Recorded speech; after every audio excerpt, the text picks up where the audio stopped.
भारत का चंद्रयान-3 मिशन सफल रहा और चंद्रयान-3 की सफलता के बाद अब एक और चांद मिशन के लिए मोदी सरकार तैयार है, जहां बड़ा फैसला मोदी सरकार की ओर से लिया गया है।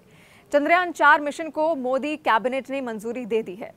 चंद्रयान-3 से चंद्रयान-4 मिशन अलग है और चंद्रयान-4 भारत का अगला महत्वाकांक्षी मिशन भी है, जिसका मुख्य उद्देश्य चंद्रमा से नमूने इकट्ठा कर उन्हें धरती पर लाना है। इस मिशन को 36 महीनों में पूरा करने का लक्ष्य रखा गया है और इस मिशन पर करीब 2100 करोड़ रुपए खर्च किए जाएंगे। इसरो इस मिशन के जरिए उन तकनीकों का विकास भी करेगा जो भविष्य में मानव मिशन और चंद्रमा से नमूने लाने में सहायक होंगी। चंद्रयान कई मॉड्यूल और रॉकेट के साथ मिलकर बनेगा।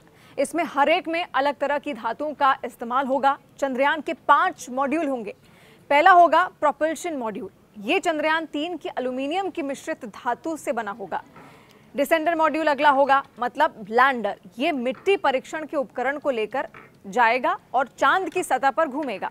इसमें ऐसा उपकरण होगा जो चांद के 1 दिन या पृथ्वी के 14 दिनों तक काम करते रहे। असेंडर मॉड्यूल अगला मॉड्यूल होगा, जहां पर सैंपल इकट्ठा करने के बाद ये खुद को लैंडर से अलग कर लेगा।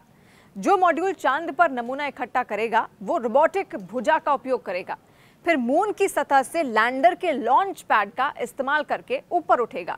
ट्रांसफर मॉड्यूल, इसके बाद ये अपने नमूनों का ट्रांसफर असेंडर से री एंट्री मॉड्यूल में करेगा और खुद को अलग कर लेगा। फिर री एंट्री मॉड्यूल धरती पर लौटेगा। आसान भाषा में इसको अगर समझाएं तो दरअसल ये एक यूनिक तकनीक होगी जिसमें चंद्रयान-4 चंद्रमा पर अपने सारे काम करने के बाद उसकी सतह से उड़ान भरेगा, चंद्र कक्षा में जाएगा और वहां पहले से मौजूद मॉड्यूल से जुड़ेगा। मॉड्यूल के बीच नमूनों को ट्रांसफर करेगा और उसके जरिए फिर धरती पर वापस आ जाएगा।